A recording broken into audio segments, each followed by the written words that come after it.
Hello दोस्तों, नमस्ते, राम राम। मैं हूं अमित चौधरी। स्वागत है आपका अपने YouTube channel Amit sir GK में। तो जैसा कि आपकी सारी क्लास कंटिन्यू चल रही हैं और बहुत ही अच्छे तरीके से समझ में आ रही होंगी, और ऐसे ही मैं टॉपिक वाइज क्लियर करता चल रहा हूं ताकि बच्चा जीके के अंतर्गत किसी टॉपिक में कोई भी परेशानी न आए आगे चल करके। ठीक है, किसी भी क्वेश्चन में फंसे नहीं। ठीक है, इसी यही मेरा एम है, यही मेरा मुद्दा है कि बच्चे को जो जीके का वास्ट है, जो डर है, भूत है, उसको खत्म करना है जीके से। ठीक है, जैसे आप अदर सब्जेक्ट को डीपली तरीके से पढ़ते हो, मेरी क्लास को एक बार पहले क्लास देखो, फिर इसमें ही मैं क्वेश्चन करा देता हूँ, उसके बाद एक बार रिवीजन कर लोगे तो आपका सिंपल है। आप कभी भी किसी भी एग्जाम के अंतर्गत जब जीके का क्वेश्चन को करोगे तो आप प्रति 3 सेकंड में मेरे क्वेश्चन का आंसर दे दोगे। ठीक है, अदर सब्जेक्ट के लिए भी टाइम बचेगा आपके लिए। ठीक है, तो शुरू करते हैं। सिविक्स क्या, पॉलिटी का सेकंड चैप्टर 6 क्लास का। ठीक है, सीधा पीपीटी पर चलते हैं आपकी पे। ये आपके सामने एसएससी सीटेट में जो होने वाले एग्जाम है उसमें जीके आपको देखने की मिलेगी। पॉलिटी सब्जेक्ट बहुत इंपॉर्टेंट हो जाता है उन उन चीजों को लेकर के। ठीक है, तो सीधा आशा करता हूँ फर्स्ट चैप्टर आपके समझ में आ गया होगा। कल मैंने बहुत ही अच्छी तरीके से डीपली तरीके से आपको समझाया कि डाइवर्सिटी क्या चीज है, आपको समझ में बेनिफिट बताए, उनके रीजंस बताए मैंने कल। ठीक है, ये सारी चीजें आशा करता हूँ समझ में आ गई होगी। आज सेकंड चैप्टर उसी का कि उनमें विविधता एवं भेदभाव के बारे में हम जानेंगे आज। ठीक है, डाइवर्सिटी एंड डिस्क्रिमिनेशन के बारे में हम जानेंगे। ठीक है, तो ये कंटेंट वाइज चलेंगे, टॉपिक वाइज चलेंगे। आपको जो मैंने कंटेंट दे रखा है टॉपिक वाइज आपको क्लियर करते चलूंगा। ठीक है, तो what will you learn today in this class. आज क्या जानेंगे हम। फर्स्ट है प्रेजुडिस। ठीक है, पूर्व घिरा। ठीक है, धार्मिक भेदभाव, रिलीजियस डिस्क्रिमिनेशन, लैंगिक भेदभाव, जेंडर डिस्क्रिमिनेशन, भेदभाव के खिलाफ लड़ाई, फाइट अगेंस्ट डिस्क्रिमिनेशन। ये सभी टॉपिक बहुत ही इंपॉर्टेंट हो जाते हैं सी टेट के पेपर को लेकर के। यहीं से क्वेश्चन उठाता है। ये चीजें मैं आपको प्रॉपर तरीके से क्वेश्चन में भी दिखाऊंगा कि लास्ट ईयर पूछे गए क्वेश्चन यहाँ से आए हैं। ठीक है मेरे भाई, तो सीधा अपना फर्स्ट टॉपिक है आपके सामने, भारत में विविधता के उदाहरण, example of diversity in India. ठीक है, दुनिया में 8 मुख्य धर्म हैं और भारत में इन सभी धर्मों को अनुयायी रहते हैं, लोग रहते हैं। दुनिया के अंतर्गत कितने मुख्य धर्म जो सबसे मुख्य हैं, जो इंपॉर्टेंट है, 8 मुख्य धर्म है वो। और भारत में 1600 से अधिक भाषाएं बोली जाती हैं। यहाँ से क्वेश्चन निकला है कि कितनी भाषाएं बोली जाती हैं। ठीक है, आगे मैं आपको दिखाऊंगा भी। 1600 अधिक भाषा बोली जाती हैं और उनसे भी अधिक बोलियां होती हैं। ठीक है, क्षेत्र वाइज जो होती है ना, एक तो होता है प्रदेश, एक होता है क्षेत्र वाइज। आप जैसे कि एक जिले के और दूसरे जिले की फिर चेंज हो जाती है। ये सभी बोलियां हैं और भारत में 100 से अधिक प्रकार के नृत्य हैं, मतलब 100 से ज्यादा आपके नृत्य दिखाई देखने को मिलते हैं। नेक्स्ट स्लाइड पर चलते हैं। पूर्व ग्रह क्या चीज है। ठीक है, पूर्व ग्रह आपको मैंने बताया है। ठीक है, इंग्लिश में उसमें देख लेना।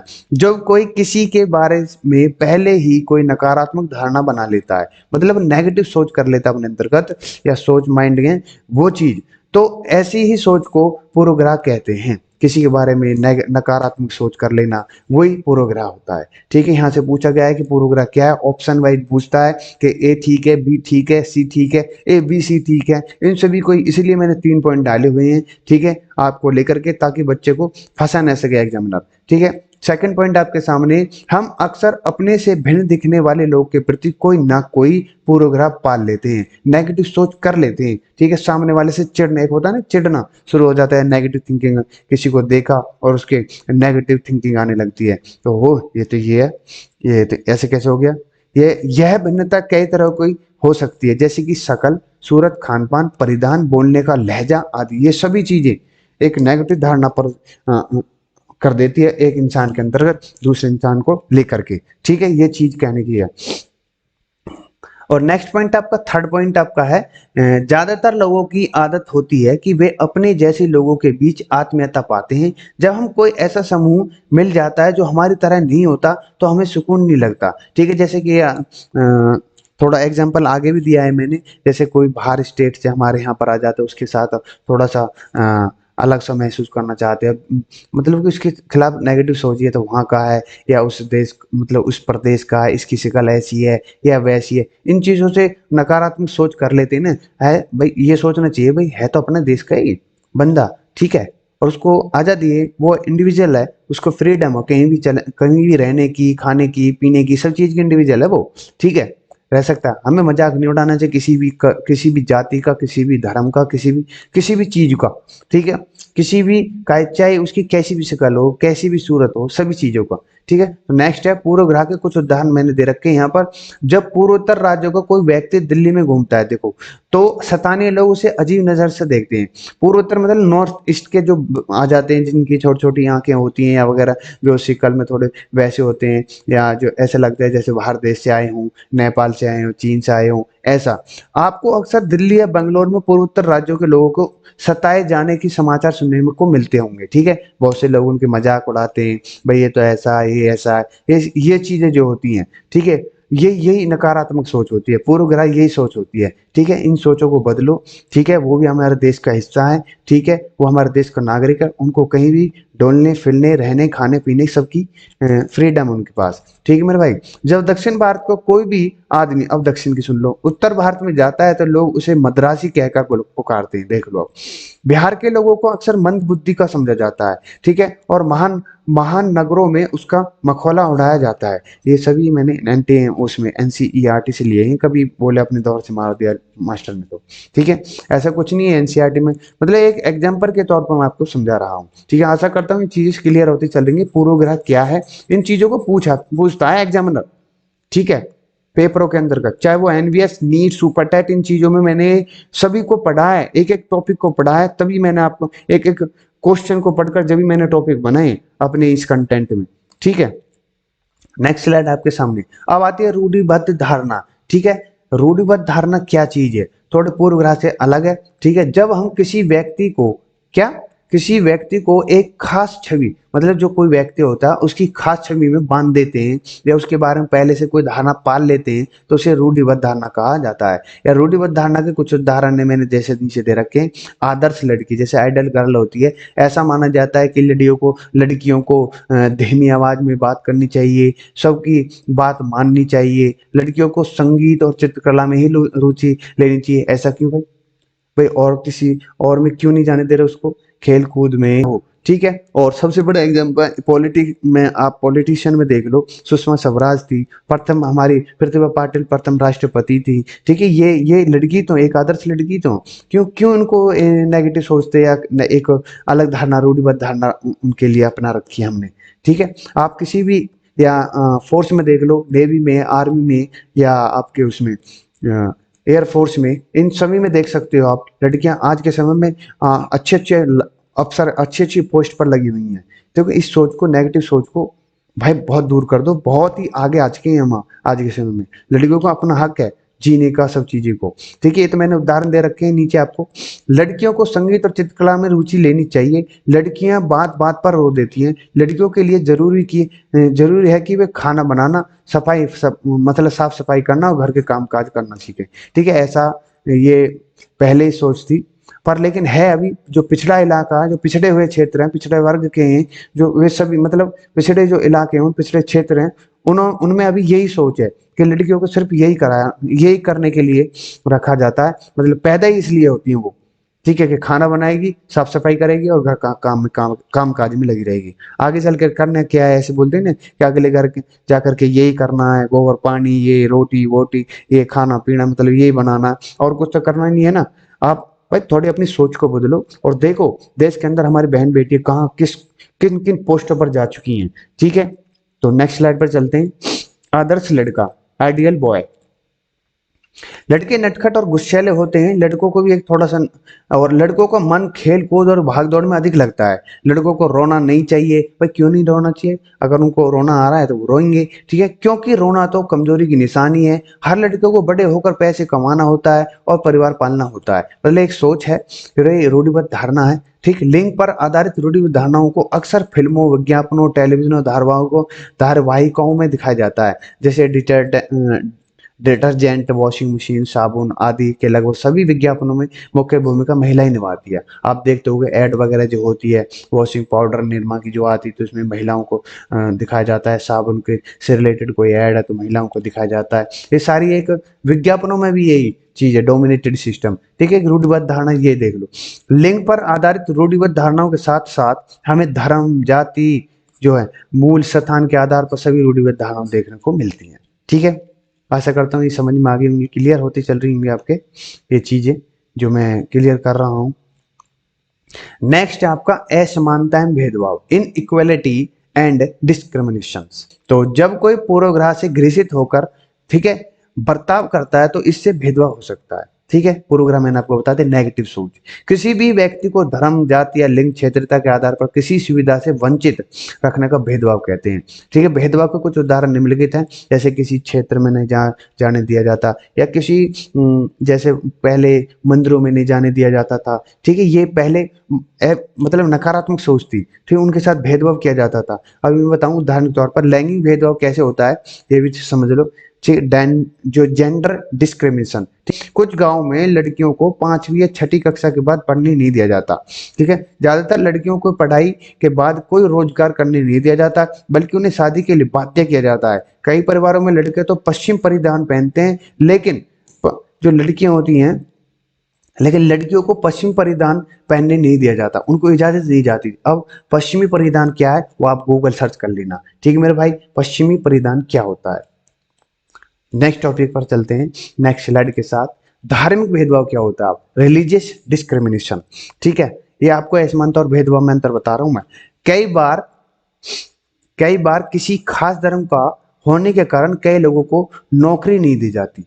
ठीक है, धर्म के कारण लोगों को कुछ खास सार्वजनिक स्थानों, खासकर पूजा के स्थलों पर जाने की अनुमति नहीं होती थी। ठीक है, जैसे मैंने बताया आपको। अब जातिगत क्या है, कास्ट वाइज क्या होता है। भारत में जाति व्यवस्था काफी पुरानी है। इस व्यवस्था के अनुसार लोगों को अलग अलग जातियों में बांटा है। हर जाति के व्यक्ति के लिए अलग अलग काम निर्धारित है। जैसे महार जाति में पैदा हुआ व्यक्ति केवल कूड़ा कचरा ये सब उठाएगा, और मरे हुए जानवरों को गांव से हटाने का उसी का जिम्मा है। ठीक है, ये सभी बातें। और पढ़ लिख लेने के बाद भी लोग अपना पेशा नहीं बदलते, ये सारी चीजें उनकी जातिगत भेदभाव को बताती हैं। ठीक है, ये सारी आपको मतलब सिंपल लैंग्वेज में आपको समझ में आ रही होगी। ठीक है, ये सारी चीजें। नेक्स्ट स्लाइड पर चलते हैं। जैसे कि डॉक्टर भीमराव अम्बेडकर महार जाति के थे। ये क्वेश्चन पूछा गया है कि डॉक्टर भीमराव अम्बेडकर किस जाति के थे, कहाँ से थे, ये सारी चीजें उनको पूछा गया है।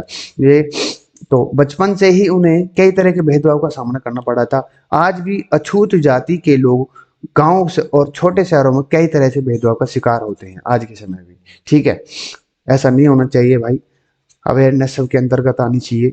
ठीक है, सभी को एक समान हमारे संविधान में माना गया है।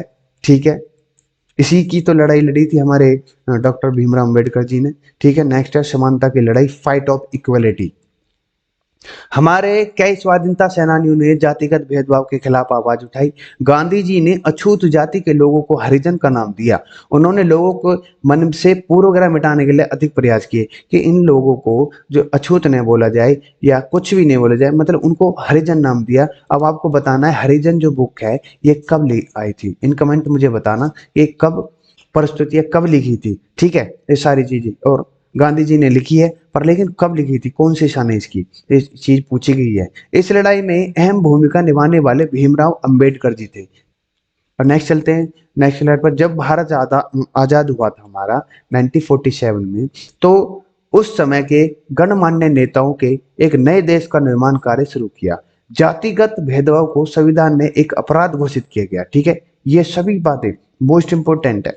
संविधान में इस बात का प्रावधान भी किया गया कि दलितों को का उत्थान किया जाए। ठीक है, उनको उनको एक अच्छे नजरिए से देखा जाए, उनको भी अच्छी अच्छी पोस्ट, अच्छी अच्छी जगह, हर जगह जाने का मौका मिले। ताकि पहले क्या था कि कहीं भी इनको डोमिनेटेड सिस्टम बहुत था कि इनको अछूत, इनको दूर रखो, गांव से दूर रखो या बाहर रखो, इन्हें आने नहीं दे, आने मतलब गांव में नहीं बढ़ने दिया जाना चाहिए। ठीक है, मतलब जो बाहर से एक शॉर्टकट में मैं बताऊं कि बाहर से चीन से एक राइटर आए थे, उन्होंने अपनी पुस्तक में लिखा है कि जब मैं इसमें एंट्री किया है भारत के अंदर, जब मैंने गया तो मैंने एक चीज देखी। वो मध्य प्रदेश गए थे एक जगह पर, तो वहां पर क्या था कि अछूत जो जाति के लोग थे, जो दलित वर्ग के थे, तो जब वो गांव में प्रवेश करते थे ना, तो जाते थे रास्ते से, तो उनके पास एक डंडा भी होता था, और जैसे जिन कदमों पर वो जाते थे उनको मिटाते हो जाते थे, ताकि किसी को महसूस भी नहीं हो कि उस जाति का ये बंदा यहाँ से गया है। ठीक है, इतना डर था, इतना वो मतलब इतनी नकारात्मक सोच थी इनकी। ठीक है, इनके इनके लिए, विचारों के लिए। ठीक है, तो आज के समय में तो सब कुछ ठीक है। ठीक है, तो नेक्स्ट पढ़ते हैं। संविधान में भारत को एक धर्मनिरपेक्ष देश बनाया गया। इसका मतलब है कि भारत में कोई आधिकारिक धर्म नहीं है। कानून की दृष्टि से सभी धर्म को एक समान है और कोई धर्म जाति के आधार पर किसी अन्य व्यक्ति के साथ भेदभाव नहीं किया जा सकता है। ये हमारे संविधान में भी लिखा हुआ है। ठीक है मेरे भाई, कि सभी धर्म एक समान है और हमारा भारत धर्मनिरपेक्ष है, ये लिखा हुआ पड़ा। ठीक है मेरे भाई, ये हमारे अम्बेडकर जी हैं। प्रश्न उत्तर सेकंड जो है आपके सामने, हमारी मातृभाषा कौन सी है? मैंने पहले भी बताई है, तो हिंदी भाषा है, संस्कृत है, अंग्रेजी, मराठी है। ए इज द राइट आंसर हो जाता है। भारत देश में किन किन धर्मों के लोग रहते हैं? हिंदू, सिख, ईसाई, मुस्लिम, उपरोक्त सभी। ये तो इंपॉर्टेंट है, डी है। ठीक है, आपको पता भी होगा और क्लियरफाई मैंने कर दिया है। ठीक है, ये भी पूछ सकता है कि विश्व के अंतर्गत कौन कितने मुख्य धर्म है? मैंने बताया ना 8 मुख्य धर्म, तो उसको पूछ सकता है एग्जामिनर। ठीक है, क्वेश्चन नंबर थर्ड, जब हम सभी लोगों को एक छवि में बांध देते हैं तो उसे क्या कहा जाता है? अब यहाँ पर छवि पूछी गई है। छवि में बांधने का कौन सा था? रूढ़िबद्ध धारणा थी, पूर्वग्रह थी, अनुमान था, या उपरोक्त सभी थे? जब हम लोगों को एक छवि में बांध देते हैं तो वो क्या हो जाता है? आपका रूढ़िबद्ध धारणा हो जाती है। ठीक है, नकारात्मक सोच, पूर्वग्रह हो जाती है। ठीक है मेरे भाई, नेक्स्ट क्वेश्चन, नेक्स्ट स्लाइड पर। क्वेश्चन नंबर फोर्थ, भारत में कितनी भाषाएं बोली जाती है? इन कमेंट मुझे बताना इस क्वेश्चन का आंसर। भारत की अधिकतर आबादी कहाँ रहती है? शहरों में, महलों में, गांवों में, पहाड़ों में? बताओ कहां पर रह सकती है? शहरों में है, या महलों में, या पहाड़ों में? तो इसका आंसर हो जाता है सी, गांव में।